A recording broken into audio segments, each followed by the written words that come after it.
Praise the Lord. आज की सुबह के लिए प्रभु यीशु मसीह का धन्यवाद हो। प्रियो, आज बहुत ही विशेष दिन है और विशेष दिन पर हम एक बहुत ही विशेष वचन पर प्रभु यीशु मसीह के वचन से बातचीत करेंगे। और आज का दिन पास्टर्स के लिए, सेवकों के लिए है।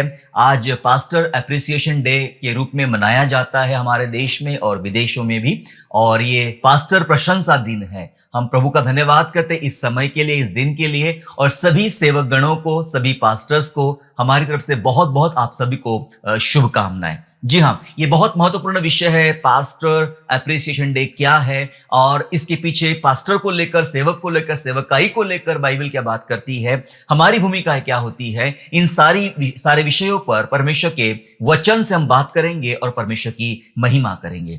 दरअसल पास्टरल मिनिस्ट्री बहुत कठिन है। जी हाँ, पास्टरल मिनिस्ट्री बहुत कठिन है, बहुत मुश्किल है। ये मैं लोगों के कहने पर या सुनने पर नहीं बात कर रहा हूं। मैं अपने अनुभव के आधार पर इस बात को आपके सामने रख रहा हूं, जो अनुभव इतने सालों की सेवकाई के बाद परमेश्वर ने मुझे दिया है। और मैंने इस तरह की सेवा करते समय जो बातों को सीखा हूं, इसलिए मैंने कहा कि पास्टरल मिनिस्ट्री बहुत कठिन है, बहुत ज्यादा कठिन है। क्योंकि पास्टर को सुपरमैन के जैसा काम करना होता है। जी हाँ, पास्टर को सुपरमैन के समान काम करना होता है। भी ये भी करना है, वो भी करना है, ऐसा भी देखना है, वहां पर भी देखना है, सबको खुश करना है। और कभी एक आध बार अगर ऐसा हो गया कि कुछ काम में आप कुछ अच्छा नहीं कर पाए, तो चर्च के लोग या अन्य कुछ लोग होते हैं, वो आपके विरोध में, अरे रे पास्टर हमारा अच्छा नहीं है, हम पर ध्यान नहीं देता है, हमारे लिए दुआ नहीं करता है, हमारी ये बात नहीं सुनता, हमारे अनुसार नहीं करता है, बहुत सारी बातें। देखो, कहना, बैठकर कहना कि पास्टर ने अच्छा काम नहीं किया, ये नहीं किया, वो नहीं करना किया, ये कहना बहुत आसान है। लेकिन जब आप उनके स्थान पे होकर इन बातों को देखते हो, शायद ऐसा लगता होगा कि पास्टर का काम ओनली संडे खड़ा हो जाना है, वचन प्रचार करना है, निकल जाना, हफ्ता भर कोई काम नहीं। मुझे तो नहीं लगता कि हफ्ता भर मेरे पास इतने सारे काम होते हैं कि दूसरे कामों के लिए हमारे पास समय नहीं बचता है, क्योंकि हमारे पास इतने काम होते हैं, सेवकाई के संबंधित काम। सो परमेश्वर को धन्यवाद देते इस सारी बातों के लिए। प्यारों के प्रभु ने हमें मौका दिया है और ये कठिन सेवा परमेश्वर ने हमें दिया है। हम पास्टर को सुपरमैन ना समझे, सुपरमैन के समान उनको ये ना समझे कि ये सब कुछ कर सकते करके, लेकिन उनकी एक सीमाएं होती है, बातें होती है। इन्हीं विषयों को लेकर आज हम प्रभु की महिमा और इस विषय को सीखने जा रहे हैं। प्यारो, जब हम पास्टर एप्रिसिएशन डे की बात कर रहे हैं तो गलत अर्थ मत समझ लीजिएगा। गलत अर्थ ये हो सकता है कि आप में से कुछ लोग कह सकते हैं कि भाई मतलब ये कह रहे हैं, सिखा रहे हमें कि हमने पास्टर की आराधना करना चाहिए, पास्टर की महिमा करना चाहिए, पास्टर की पूजा करना चाहिए। बिल्कुल भी नहीं, गलतफहमी मत रहिए। पास्टर की पूजा नहीं, पास्टर की सराहना होनी चाहिए। हालेलुया। पूजा नहीं होना चाहिए, सराहना होनी चाहिए। उनके कामों की, उनकी सेवकाई की, उनके समर्पण की सराहना होनी चाहिए। और सराहना तो स्वयं परमेश्वर करता है, स्वयं परमेश्वर करता है। और उसने आदेश दिया है बाइबल में, नए नियम की कलीसिया में, पुराने नियम के चर्च में भी आदेश दिया गया है। इन बातों को ही आज समझने के लिए हम इस विषय को बहुत गंभीर रूप से सीखने और समझने जा रहे हैं। मैं साथ निकालेंगे यहोशू की पुस्तक अध्याय 3 और वचन 7, जोशुआ चैप्टर 3 एंड वर्स 7, जहां पर हम देखते हैं किस प्रकार परमेश्वर अपने सेवक की प्रशंसा करता है। सुनिएगा। तब यहोवा ने यहोशू से कहा, आज के दिन से मैं सब इजराइलियों के सन्मुख तेरी प्रशंसा करना आरंभ करूंगा, जिससे वे जान ले कि जैसे मैं मूसा के संग रहता था, वैसे ही मैं तेरे संग भी हूं। हालेलुया। वचन कह रहा है कि परमेश्वर का वचन यहोशू, जोशुआ से प्रभु बात कर रहा है और कह रहा है कि आज से मैं सभी इजराइलियों के सामने तेरी प्रशंसा करना आरंभ करूंगा। कौन किसकी प्रशंसा कर रहा है? परमेश्वर अपने सेवक यहोशू की, जोशुआ की प्रशंसा करना आरंभ कर रहा है। प्रशंसा के पीछे का भी एक राज है। राज ये है, यहां लिखा है कि ये सब लोग जान लेंगे, जब मैं तेरी प्रशंसा करूंगा, कि ये सब लोग जान लेंगे कि जैसे मैं मूसा के संग रहता था, वैसे मैं तेरे भी संग हूं। मैं जो कार्य कर रहा हूं वो तेरे द्वारा कार्य कर रहा हूं। जो मैं कामों को अंजाम दे रहा हूं तेरे द्वारा करूंगा। इसलिए मैं सभी इजराइलियों के सामने तेरी प्रशंसा करना आज से आरंभ करूंगा। स्वयं परमेश्वर अपने सेवक की प्रशंसा कर रहा है इजराइलियों के सामने। प्रशंसा का मतलब मतलब यहां पे सराहना है, आराधना नहीं है, पूजा नहीं है, महिमा नहीं है। जी हां, यहां सराहना की जा रही, यहां पे उत्साहित किया जा रहा है, प्रोत्साहन दिया जा रहा है। ये इस शब्द के पीछे का महत्व है। प्रशंसा के मतलब प्रशंसा और आदर के योग्य सिर्फ हमारा परमेश्वर है।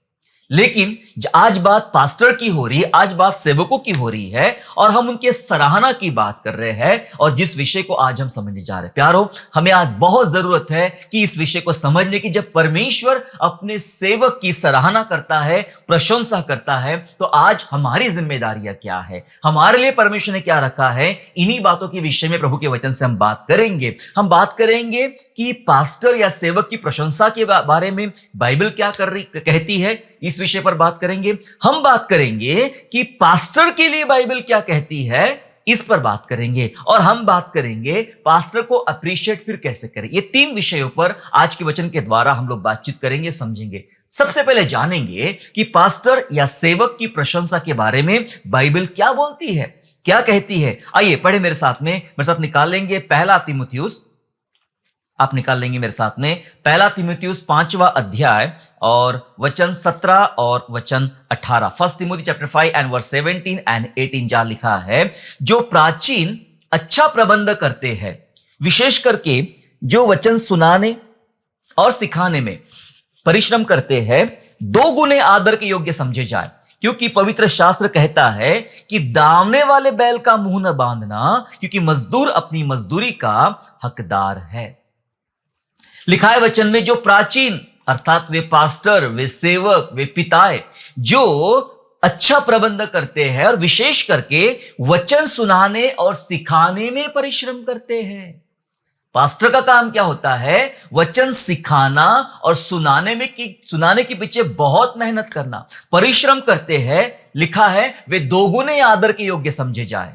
2 गुना आदर मतलब आप जो आदर दे रहे हो, उस साधारण आदर, उससे डबल आदर के लायक है वे लोग जो वचन सुनाने के लिए और सिखाने के लिए मेहनत करते हैं और परिश्रम करते हैं। प्यारो, 2 प्रकार की मेहनत पास्टर लोग हमारे करते हैं। पहली मेहनत फिजिकल होती है, आपको जगह जगह जाना है, यात्रा करना है, वचन प्रचार करना है, सिखाना है, समझाना है। ये एक फिजिकल मेहनत होती है। एक होती है आत्मिक मेहनत। आत्मिक मेहनत में मुझे ऐसा लगता है अगर आधा घंटा अगर हमें प्रचार करना है, तो मुझे 4 घंटा पहले प्रभु के साथ बैठना है, वचन अध्ययन में बैठना है, दुआओं में बैठना है, प्रार्थना में बैठना है। कई सारे लोग लंबे समय से प्रार्थना करते हैं, एक संडे के प्रचार करने के लिए पूरा हफ्ता भर प्रार्थना और प्रिपरेशन करते रहते हैं।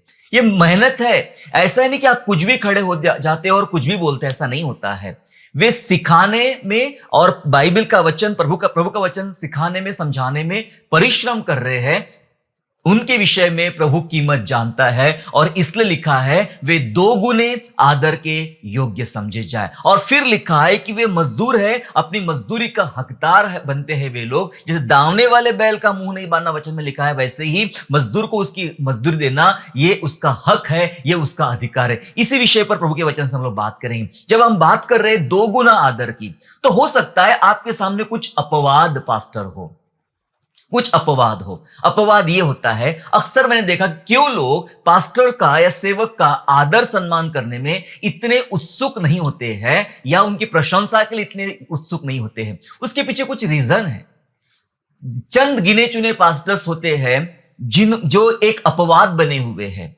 अपवाद यह है कि कई लोगों ने मुझे ऐसा कहा कि फलाने पास्टर फलाने स्टेट से, फलाने राज्य से हमारे राज्य में आए, हमारे गांव में आए, हमारे शहर में आए, और फिर वे कुछ ही दिनों में, साल 1.5 साल में वे बहुत बड़े व्यक्ति बन गए। उनकी बड़ी कार हो गई, उनका बड़ा मकान हो गया, उनके पास ये चीजें हो गई, वो चीजें हो गई। पास्टर की लाइफ तो बहुत जोरदार लाइफ होती है भाई।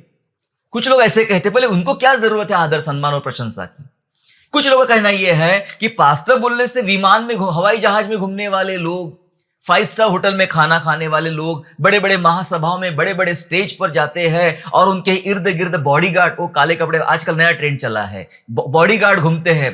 पास्टर साहब दुआ करते हैं लोगों के सुधारने के लिए, लोगों के बचाव के लिए, और इन्हें बचाव के लिए 10 लोगों की जरूरत पड़ जाती है। सो ये अपवाद है। मैं आपको बता रहा हूं, यीशु मसीह ऐसा नहीं करता था, ना उनके शिष्य ने ऐसा किया, ना प्रेरितों ने ऐसा किया, ना भविष्यवक्ताओं ने ऐसा किया। समझ लीजिएगा बात को। जिन्होंने एक दिन में 3000 लोग बपतिस्मे दिए, उनके पास भी उनके सिक्योरिटी गार्ड नहीं होते थे। बॉडीगार्ड नहीं होते थे। समझ लीजिएगा जरा बात को, जो हम भले आपको अच्छी ना लगे पर ये प्रैक्टिकल चीजें हमें समझना है। तो ये कुछ लोग अपवाद बने हुए हैं, और इस अपवाद की वजह से जो आम जनता है, आम विश्वासी है, वो सोचते हैं इनको क्या प्रशंसा की जरूरत है, इनको क्या आदर की जरूरत है। लेकिन ये चंद गिने चुने लोग हैं, ये क्यों है, क्या है, इसके बारे में हम चर्चा नहीं कर रहे।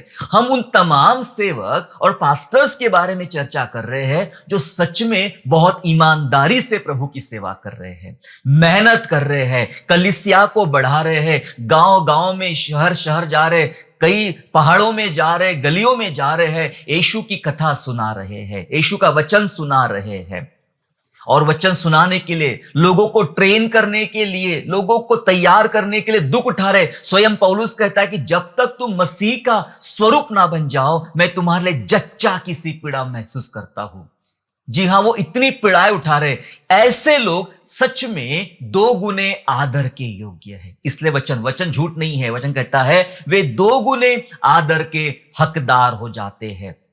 फिर लिखा है वचन में कि मजदूर अपनी मजदूरी का हकदार है। दावने वाले बैल का मुंह नहीं बांधना, ये मजदूर है। परमेश्वर के राज्य में काम करने वाला एक मजदूर होता है, पास्टर या सेवक, वो मजदूर होता है, और वो अपनी मजदूरी का हकदार होता है। जितना उसको देना चाहिए, जितना उसके साथ व्यवहार होना चाहिए, कई बार ये व्यवहार हम नहीं करते हैं। हम पास्टर की निजी जिंदगियों के बारे में अगर आप जानना शुरू करोगे तो आपको लगेगा एक हताश सा व्यक्ति, निराश सा व्यक्ति, टूटा हुआ व्यक्ति, फाइनेंशियली टूटा हुआ है, लोगों के द्वारा बातें सुन सुन के टूटा हुआ है। भलाई करने के बाद लोग तारीफ नहीं करते, लेकिन हल्का सा बुरा हो जाए तो 10 लोग गालियां सुनाते हैं। बहुत सारे तकलीफों से गुजरने वाला व्यक्ति वो सेवक होता है। मार खाने वाला व्यक्ति, तकलीफें उठाने वाला व्यक्ति वो अगुवा होता है, वो पास्टर या सेवक होता है। और जब बात करते हैं उनके मजदूरी की, तो मजदूरी की चर्चा के समय जब चर्चा करते हैं तो ऐसा भी लोगों का कहना है कि हमने वो वस्तु दिया तो हमारी वस्तुओं पर या हमारे चीजों पर या हमारे पैसों पर इनका भरण पोषण होता है या फिर इनका परिवार चलता है। ऐसी भी सोच है, पर यहां कुछ और लिखा गया है। हम लोगों की बात ना सुने, हम बाइबल क्या बोल रही है उसकी बात सुने। बाइबल बोल रही है कि दावने वाला बैल का मुंह नहीं बांधना। जो मेहनत कर रहा है, काम कर रहा है, उसका मुंह नहीं बांधना। वो अपनी मजदूरी का पूरा हक रखता है, पूरा हकदार होता है। हालेलुया। सो पास्टर को वो मजदूरी देना चाहिए। क्या मजदूरी है जरा समझ ले। पहले ये समझिए क्यों मजदूरी देना है। पास्टर ने आपको क्या दिया? पहला प्रश्न है, इस पर विचार करें कि पास्टर ने आपको क्या दिया। दूसरा प्रश्न है, आपने पास्टर को क्या दिया। ये 2 प्रश्नों पर हम चर्चा करें आज आपस में बैठ के। पहला प्रश्न था, पास्टर ने आपको क्या दिया। अगर मैं बात करूं, अगर हमें जो कुछ बाइबल की ABCD समझ में आ रही है, प्रार्थना करना हमने सीखा है, हमने वचन पढ़ना सीखा है, प्रभु में बढ़ना सीखा है, आत्मिक जीवन में आगे बढ़ना सीखा है, उसके लिए एक आदमी जिम्मेदार है, वो अगुआ, वो सेवक जो रात दिन परिश्रम करके हमारे लिए दुआ करता है और हमें वचन सिखाता है। आज जो कुछ आत्मिक जीवन में और आत्मिक जीवन के थ्रू भौतिक जीवन में हम आगे बढ़े हैं, उसके लिए अगर कोई व्यक्ति मुख्य जिम्मेदार है तो वो हमारा अगुआ है, वो हमारा पास्टर है। इसलिए मैंने कहा कि पहले प्रश्न पर अध्ययन करें कि पास्टर ने आपको क्या दिया। जरा सोचे, आज मैं जो कुछ बना हूं, जो कुछ चल रहा हूं, चाहे भौतिक जीवन में, आध्यात्मिक जीवन में, उसके पीछे मेरा वो सेवक, वो अगुआ जिम्मेदार है, जिसने मुझे इस तरह से ट्रेन किया, इस तरह से तैयार किया। अब प्रश्न ये उठता है कि फिर मैंने या हमने पास्टर को क्या दिया। क्या दिया? थोड़ा कुछ दे दिया तो उसमें भी बातें सुनाते, हमने इनकी बहुत मदद किया है, हमने इनको बहुत पैसा दिया है, मेरी सेकेंड हैंड स्कूटर इनको दे दिया है, सेकेंड हैंड, मेरा सेकेंड हैंड कोट इनको दे दिया है। आज ये बातें चल रही है और इसमें ये ऐसा करते, वैसा करते। हमने पास्टर को क्या दिया? तो हमारी कमाई में का थोड़ा सा एक हिस्सा निकाल के अगर दे दिया तो उसके पीछे भी बातें करते कि नहीं नहीं आपको दिया, आपने हिसाब देना चाहिए, आपने ये करना चाहिए, आपने वो करना चाहिए। बहुत सारी बातें। देखा जाए तो जो परिश्रम हमारे ऊपर किया गया उसका हमने उसको कुछ भी नहीं दिया। वचन कहता है मजदूर अपनी मजदूरी का हकदार है। सिर्फ मनन करे कि पास्टर ने आपको क्या दिया और आपने पास्टर को क्या दिया। बाइबल सिखा रही है, उस पर आप मनन करें। बाइबल यह भी सिखा रही है कि उसकी मानो और उसका आदर करो, वो सेवक का, उस पास्टर का मानो और उसका आदर करो। यह बाइबल की आज्ञा है। पढ़े जरा मेरे साथ में, पहला थिस्सलुनीकियों और अध्याय 5 और वचन 12 और 13, जहां लिखा गया है, और हे भाइयों, हम तुमसे विनती करते हैं कि जो तुम में परिश्रम करते हैं और प्रभु में तुम्हारे अगुवे और तुम्हें शिक्षा देते हैं, उन्हें मानो और उनके काम के कारण प्रेम के साथ उनको बहुत ही आदर के योग्य समझो, आपस में मेल मिलाप रखो।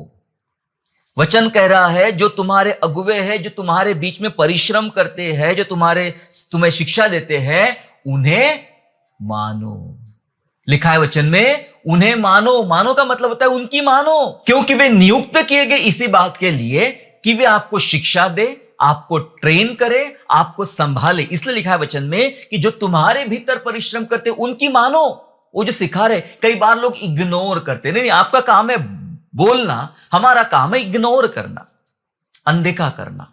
जी हाँ, मानो लिखा है। अगर वो प्रचार किया जा रहा है, अगर कोई बात समझा रहे हैं, तो इसका यह मतलब होता है कि उस बात को मानना होगा और प्रेम से उनका आदर करना होगा। तो बाइबल हमें ये बातें सिखा रही है, और भी बहुत सारी बातें लिखी गई है, लेकिन समय बचाने के लिए मैंने केवल आपको 2 बातें बताई यहां पर कि पास्टर या सेवक की प्रशंसा के बारे में बाइबल क्या बात करती है। हो सकता है कि इसके पीछे कुछ अपवाद भी होंगे, और ऐसे अपवाद के कारण हो सकता है कि आप निराश है, आप टूट चुके हैं, या आपके अनुभव अच्छे नहीं आए हैं, लेकिन उसके बावजूद भी बाइबल कुछ बता रही है जिसको हमें बहुत गंभीरतापूर्वक समझने की आवश्यकता है कि वे दोगुने आदर के योग्य है, लायक है, और अपनी मजदूरी के हकदार वे पाए जाते हैं। ये पास्टर की प्रशंसा के विषय में है। लेकिन अब दूसरा भाग में बताने जा रहा हूं कि पास्टर के लिए बाइबल क्या कहती है। यह भी जानना और यह भी समझना हमारे लिए जरूरी है कि पास्टर के लिए बाइबल क्या कहती है। आइए इस बात को ध्यानपूर्वक समझे और सीखे। देखिए, पास्टर के विषय में बाइबल में क्या बताया जा रहा है। मेरे साथ निकालेंगे यिर्मयाह नबी की पुस्तक अध्याय 3 और वचन 15। यिर्मयाह नबी की पुस्तक अध्याय 3 और वचन 15 ऐसा कहता है, और मैं तुम्हें अपने मन के अनुकूल चरवाहे दूंगा, जो ज्ञान और बुद्धि से तुम्हें चराएंगे। क्या क्या सुंदर वचन है, आपने सुना। लिखा है वचन में, मैं तुम्हें अपने मन के अनुकूल, प्रभु के मन के अनुकूल चरवाहे दूंगा, जो तुम्हें ज्ञान और बुद्धि से तुम्हें चराएंगे। चरवाहे या सेवक या पास्टर सच में परमेश्वर के द्वारा नियुक्त किए गए हैं। मैं उनकी बात नहीं कर रहा हूं जो यूं ही आ गए हैं और उनकी सेवा सिर्फ उनका पेट है और आगे कुछ नहीं होना है और उनकी सेवकाई में कोई परिवर्तन नहीं है। मैं उनकी बातें नहीं कर रहा हूं, क्योंकि कई लोगों ने भटका भी दिया है, लोगों को भटका भी दिया है, गलत दिशा में ले गए, बाइबल छोड़ के कुछ गलत दिशा में ले गए। मैं उनकी बातें नहीं कर रहा हूं। जो लोग सच में प्रभु की तरफ से आए हुए हैं, प्रभु के द्वारा चुने गए हैं, उनके बारे में लिखा है वचन में कि मन के अनुकूल, अपने मन के अनुकूल मैं तुम्हें चरवाहे दूंगा। कलीसिया, तुम्हारे लिए परमेश्वर ने उसके मन के अनुकूल चरवाहे दिए हैं, और लिखा है वचन में कि वो ज्ञान और बुद्धि से तुम्हें चराएंगे। ज्ञान के द्वारा और बुद्धि के द्वारा तुम्हें चराएंगे। चराएंगे, जी हां, परमेश्वर के मन के अनुकूल चरवाहे दिए गए हैं। पास्टर से मैं कहना चाहता हूं, अपने आप को दुआ में रखे और इस वचन से अपने आप को जांचने का प्रयास करे। क्या मैं वो सेवक हूं जो परमेश्वर के मन के अनुसार तैयार किया गया हूं? क्या मैं वो सेवक हूं? समझिए, सभी सेवकगण इंक्लूडिंग मी, मैंने भी सोचना है कि क्या मैं परमेश्वर के मन के अनुकूल भेजा हुआ चरवाहा हूं। दूसरी बात, इस वचन के आधार पे, क्या मैं बुद्धि और ज्ञान से, आत्मा से मैं अपनी कलीसिया को, जो लोग मुझे दिए गए हैं, उनको मैं चरवाही कर रहा हूं, उनको चरा रहा हूं, सही दिशा में उनको ले जा रहा हूं, या फिर उनका भविष्य आगे ले जाके भटका दे रहा हूं? अपने आप को जांचे, अपने आप को सोचे, क्या मैं परमेश्वर के मन के अनुसार तैयार किया गया सेवक हूं? ये सेवक, ये पास्टर ने अपने आप को जांचने की आवश्यकता है। कई बार हो सकता है आपका मकसद कुछ और है सेवकाई में आने का। हो सकता है आपके साथ कुछ ऐसी घटना होगी जिसके आधार पर आप सेवकाई में आए हो, लेकिन यह मायने रखता नहीं। मायने यह रखता है क्या सच में आपको परमेश्वर के द्वारा बुलाहट है सेवा करने के लिए? क्योंकि जिनको बुलाहट थी वे आज भी सेवा में टिके हुए, चाहे परिस्थितियां उनके विरोध में चली गई है, वे आज भी सेवा में टिके हैं। और जो उसकी बुलाहट के अनुसार, इच्छा अनुसार नहीं बुलाए गए हैं, थोड़ा संकट आया, वे सब कुछ छोड़ के भाग गए, चले गए। इसलिए बहुत जरूरी है सोचना, क्या मैं परमेश्वर के मन के अनुसार नियुक्त किया गया, चुना गया एक सेवक हूं, और क्या मैं बुद्धि और ज्ञान से कलीसिया की चरवाही कर रहा हूं? यह हमें सोचना है। दूसरी बात पास्टर्स के लिए, सेवक के लिए बाइबल बता रही है, पहला पत्रस और उसके 5वां अध्याय और वचन 2 में, पहला पत्रस 5वां अध्याय और वचन 2 इस प्रकार से कहता है कि परमेश्वर के उस झुंड की जो तुम्हारे बीच में है रखवाली करो। सेवक के लिए आदेश है, जो झुंड तुम्हारे बीच में उसकी रखवाली करो, और यह दबाव से नहीं परंतु परमेश्वर की इच्छा के अनुसार आनंद से, और नीच कमाई के लिए नहीं पर मन लगाकर करो। हालेलुया। वचन कह रहा है, जो तुम्हें भेड़े दी गई है, जो तुम्हें लोग दिए गए हैं, तुम्हारे बीच में है, उनकी रखवाली करो। इसका मतलब बहुत बड़ी जिम्मेदारी है साहब। पास्टर और सेवक आपसे कहना चाहता हूं मैं, हमारे ऊपर बहुत बड़ी जिम्मेदारी है, और ये जो काम आप कर रहे हो, लिखा है ये किसी प्रकार के दबाव से नहीं, दबाव से नहीं करना चाहिए। किसी ने बोला है इसलिए कर रहा हूं, कोई मजबूरी इसलिए कर रहा हूं, नहीं, दबाव से नहीं, आनंद से करे। और लिखा है नीच कमाई के लिए तो बिल्कुल भी नहीं करना है कि मैं ये जो काम कर रहा हूं, इस काम के द्वारा मैं पैसा कमा लूं, नीच कमाई करूं, बिल्कुल भी नहीं। नीच कमाई के लिए बिल्कुल भी नहीं करना है, लेकिन मन लगाकर आनंद से, समर्पण के साथ ये सेवा हमें करना है। लिखा है वचन में, तुम उनके लिए आदर्श बनो। तीसरा वचन बोलता है, और जो लोग तुम्हें सौंपे गए हैं उन पर अधिकार न जताओ, वरन झुंड के लिए आदर्श बनो। लिखा है वचन में, जो लोग तुम्हें सौंपे गए हैं उन पर अधिकार मत जताओ। तुम्हारा अधिकार नहीं है, तुम उनके मालिक नहीं हो, हम उनके जस्ट चरवाहे हैं। अधिकार मत जताओ, लेकिन लिखा है झुंड के लिए आदर्श बनो। अगुवा कैसा होना चाहिए? पास्टर कैसे होना चाहिए? सेवक कैसे होना चाहिए? आदर्श होना चाहिए। लोग कहे सर मुझे बनना है तो पास्टर साहब के जैसा, लोग ये कहे मुझे बनना है तो ये अगुवे के जैसा मुझे बनना है, मैं इनको अपना आदर्श मानता हूं। लिखा है वचन में, तुम आदर्श बनो। तमाम सेवक और पास्टर अपने आप को जांचे, क्या मैं मेरे समूह के लिए, क्या मैं मेरे लोगों के लिए नमूना या आदर्श बन पा रहा हूं? हमें यह जांचना है। हालांकि बहुत कठिन बातें बता रहा हूं मैं आपको, क्योंकि हमने ये सीखा है कि बाइबल क्या कहती है पास्टर प्रशंसा के बारे में, और बाइबल क्या कहती है एक चरवाहे के बारे में, पास्टर के बारे में, यह भी समझना जरूरी है। लेकिन मैं ये भी जानता हूं कि हमारे अगुवे, हमारे पास्टर्स बहुत तकलीफों से, यातनाओं से जीवन जी रहे हैं। मैं समझ सकता हूं ये बातें बहुत मुश्किल है, बहुत कठिन है। कितनी कितनी प्रकार की तकलीफें, फाइनेंस की अलग प्रॉब्लम है, इमोशनल अलग है, बाहरी बातें अलग है। ये सब से वे लड़ रहे हैं, लड़ते लड़ते आगे चल रहे हैं। और उसके साथ ये भी जांचना है, क्या मैं आदर्श बना हूं, क्या मैं परमेश्वर के मन के अनुसार नियुक्त किया हुआ चरवाहा हूं, ये भी बातें जांचना है। और इन सब बातों के अलावा हो सकता है कि कोई आपकी तारीफ ना करे, कोई आपके साथ खड़ा ना रहे, हो सकता है कोई भी आपकी बात ना समझे, आपके पक्ष में कोई ना हो, या आपको कोई भी जिंदगी भर आपको कोई प्रकार का लाभ ना मिले, फायदा ना मिले। ऐसा हो सकता है, कोई फायदा नहीं होगा सेवकाई करके भी आपके व्यक्तिगत जीवन में।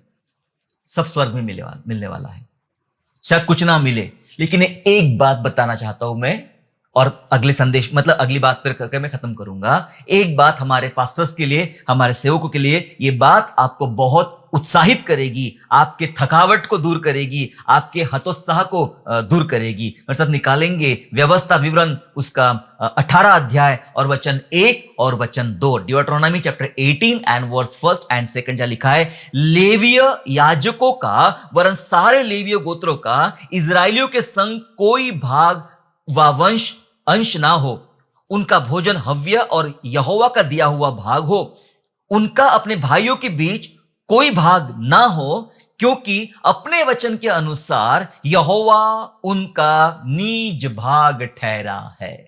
हालेलुया। मैंने कहा ये वचन सुनने के बाद आपका हतोत्साह दूर हो जाएगा, आपकी थकावट दूर हो जाएगी, आपका टेंशन दूर हो जाएगा, और आपके अंदर भीतर से एक एनर्जी आएगी। लिखा है, उन सेवकों को, उन याजकों को, उन लेवियों को कुछ देने की जरूरत नहीं है, क्योंकि यहोवा परमेश्वर खुद उनका नीज भाग है। मैं तमाम सेवक और पास्टर से कहना चाहूंगा, किसी व्यक्ति पर डिपेंड मत रहिए, किसी लोगों पर, चर्च पे निर्भर मत रहिए, किसी संस्था पर, किसी बातों पर डिपेंड ना रहे। निर्भर होना है तो अपने परमेश्वर पर निर्भर रहे। लिखा है यहां पर वचन में कि स्वयं परमेश्वर तुम्हारा निज भाग है। लोगों की निज संपत्ति होती है, निज भूमि होती है। हमारा निज भाग हमारा परमेश्वर यहोवा है। उसने हमारे लिए वही रखा है, वही है। जब परमेश्वर है तो सब कुछ है, हमें डरने की आवश्यकता नहीं है। यहोवा हमारा निज भाग है। और पास्टर और सेवक के लिए, याजकों के लिए यह बाइबल में लिखा गया है। दो बातें हमने देखा, जैसा मैंने कहा था पहली बात कि पास्टर सेवक की प्रशंसा के बारे में बाइबल क्या कहती, उसको हमने जान लिया। और दूसरी बात हमने देखा कि पास्टर के बारे में बाइबल क्या बताती है, उसको भी हमने जान लिया, बहुत चंद शब्दों में, चंद लाइन में। आखिरी बात, अब पास्टर को अप्रिशिएट कैसे करें, क्योंकि आज वो दिन है, पास्टर अप्रिसिएशन डे है। तो पास्टर को अप्रिशिएट कैसे करें, क्या करूं जिसके द्वारा उनकी सेवकाई को, उनके कामों को मैं अप्रिशिएट कर पाऊं। इब्रानियों की पत्री निकालेंगे, इब्रानियों अध्याय 13 और वचन 17। इब्रानियों, हिब्रू चैप्टर 13 एंड वर्स 17 कहता है, अपने अगुओं की मानो और उनके अधीन रहो, क्योंकि वे उनकी नाई तुम्हारे प्राणों के लिए जागते रहते हैं, जिन्हें लेखा देना पड़ेगा कि यह काम आनंद से करे, ना कि ठंडी सांस लेकर, क्योंकि इस दशा में तुम्हें कुछ लाभ नहीं। लिखा है वचन में, अपने अगुओं की मानो और उनके अधीन रहो। कैसे अप्रिशिएट करें अपने अगुओं को, अपने पास्टर को? लिखा है उनकी मानो, उनके अधीनता में रहो। वजह बताई, क्योंकि वे तुम्हारे प्राणों के लिए जागते रहते हैं, क्योंकि उन्हें तुम्हारे बारे में लेखा देना है। सेवक लोगों की सेवकाई इतनी आसान नहीं है, उनको लेखा देना है, न्याय देना है अपने चर्च के बारे में, न्याय देना है अपने लोगों के बारे में। मेहनत कर रहे, इसलिए उनके अधीन रहे और उनकी माने। जब आप उनके अधीनता में रहते हो, उनकी मानते हो, आप एक अप्रिशिएट कर रहे हो। ऐसा करके आप उस पास्टर को अप्रिशिएट कर रहे हो। एक महत्वपूर्ण काम बताना चाहता हूं, रोज दुआ करें अपने अगुओं के लिए, अपने पास्टर के लिए। रोज प्रार्थना करें, डेली प्रार्थना करें उनकी सेवा के लिए, जो सेवा उनके द्वारा की जा रही है, उनकी सेवा के लिए प्रार्थना करें, और विशेष उनकी सुरक्षा के लिए प्रार्थना करें। इन दिनों समय बड़ा खराब चल रहा है। सेवकों की सुरक्षा के लिए, उनके परिवार की सुरक्षा के लिए आप जरूर अपनी दुआ में रोज प्रार्थना करें। ऐसा करना भी पास्टर को अप्रिशिएट करना है। अधीन होना, मानना और उनके लिए प्रार्थना करना भी अपने आप में एक अप्रिशिएट करने का एक पार्ट है। उनको अप्रिशिएट करें, प्रशंसा करें, समय समय पर प्रशंसा करें। कहे पास्टर साहब, आज के संदेश के द्वारा मेरी आंखें खुल गई। अगर आपको सच में खुली है तो आज के संदेश के द्वारा मैंने ये वाली बात पाया, ये वाली बात से मैं बहुत व्याकुल था, टूटा था, लेकिन मैंने बहुत आनंद पाया, मैंने प्रभु की उपस्थिति को पाया। आपने ये बात बहुत अच्छी बोली। कुछ भी, जो भी आपके दिमाग में आता है, मन में आता है, जो अच्छा लगता है, प्रशंसा करें। ये जरूरी है, प्रशंसा करें। कई पास्टर्स हमारे टूटे हुए हैं, डरे हुए हैं, उन्हें कहे उनकी हिम्मत बढ़ाए। ये अप्रिशिएट करने का तरीका है, उनकी हिम्मत बढ़ाए। उन्हें कहे पादरी साहब, हम आपके साथ खड़े हैं, आप अकेले नहीं हो, आप घबराना मत इस बात के लिए। हिम्मत बढ़ाए, उनके साथ खड़े रहे। यस, अप्रिशिएट करने का तरीका है उनके साथ खड़े रहना, उनके दुखों में, उनकी विपत्ति में, उनके आनंद में, उनके साथ खड़े रहना। यह अप्रिशिएट करने का एक तरीका है। और उनकी जिम्मेदारी उठाए, उनकी जिम्मेदारी, उनकी जरूरतें क्या है, अगर आप कर सकते हो तो कीजिए, उनकी जिम्मेदारियां उठाए। वो हमारे आत्मिक पिता है, तो हमारी जिम्मेदारियां है, कलीसिया की जिम्मेदारी है कि उस अगुवे की, उस सेवक की जिम्मेदारियां हम उठाए। उनका खर्चा, उनकी चीजें, उनकी बातों का ध्यान रखे, जिम्मेदारी उठाए। ऐसा मैं नहीं कहता साहब, ऐसा प्रभु के वचन में लिखा गया है, और बहुत आदेश के साथ, बड़ी सावधानी के साथ लिखा गया है। एक वचन, अंतिम वचन पढ़ेंगे और समाप्त करेंगे, जिसमें तमाम बातें, जब मैंने बताया आपको, ये बातें पूरी हो जाती है कि अप्रिशिएट, अपने अगुओं को, पास्टर को अप्रिशिएट कैसे करें। व्यवस्था विवरण निकालेंगे। डियोट्रोनॉमी चैप्टर 12 एंड वर्स 19, 19वां पद 12 अध्याय का लिखा है, और सावधान रहे, सुनिए ध्यान से, और सावधान रहे कि जब तक तू भूमि पर जीवित रहे, तब तक लेवियों को ना छोड़ना। हालेलुया। आदेश है कलीसिया के लिए, प्रभु के लोगों के लिए, कि जब तक तू भूमि पर जीवित है, तब तक लेवियों को नहीं छोड़ना। उनकी जिम्मेदारी, लेवी ये भी एक सेवक लोग थे, सेवकाई में थे। तो ये लेवी और याजक जो है, ये पास्टर्स जो है आज की तारीख में, अगुवे जो है, इवेंजलिस्ट जो है, हमारे मिशनरी जो है, इनको नहीं छोड़ना जब तक पृथ्वी पर आप जिंदा हो, इनको नहीं छोड़ना। लिखा है वचन में, शुरुआत कैसे किया? सावधान रहे। ये बहुत बड़ी आज्ञा है, इसलिए मेरे प्यारों जिम्मेदारी उठाए उनकी, उनके साथ खड़े रहे और उनकी जरूरतों को पूरा करे। परमेश्वर इसके द्वारा आपको आशीषित करे। आइए हम लोग प्रार्थना करते हैं। प्रार्थना करें हमारे अगुओं के लिए, पास्टर्स के लिए और उनकी जरूरतों के लिए, उनकी बातों के लिए जो आज हमने सीखा है, उन सब चीजों के लिए आइए हम लोग दुआ करेंगे। सर्वशक्तिमान प्रभु जी, आपका हम धन्यवाद करते पिता परमेश्वर। धन्यवाद प्रभु, पृथ्वी पर आपने हमारे लिए ऐसे अगुवे खड़े किए, पास्टर्स खड़े किए, जिसके बारे में लिखा है, मैं अपने मन के अनुसार तुम्हारे लिए चरवाहे खड़े करूंगा।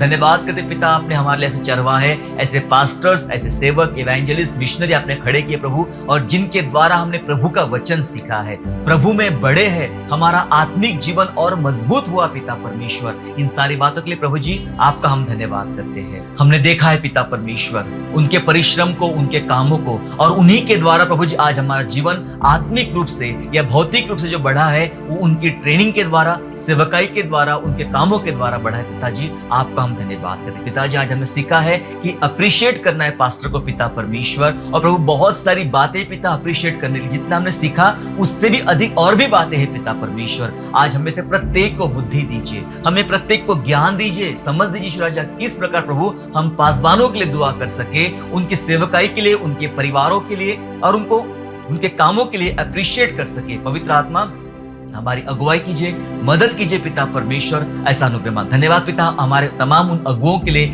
जिनके द्वारा हमने सच में आशीष पाए हैं। आज से हम लोग उनके लिए प्रार्थना करेंगे, उनकी जरूरतों के विषय में सोचेंगे, दुआ करेंगे और अनुग्रहित करेंगे। ईश्वर राजा सहायता कर पिता परमेश्वर हमें कि हमें क्या करना है, किस प्रकार करना है, इसमें हमें लीड कीजिए। धन्यवाद स्तुति करते हैं। आय का समय हमारा जीवन और विशेष हमारे अगुओं का जीवन आपके हाथ में सौंपते हुए धन्यवाद के साथ उद्धारकर्ता प्रभु यीशु के नाम से प्रार्थना मांगते हैं, आमीन।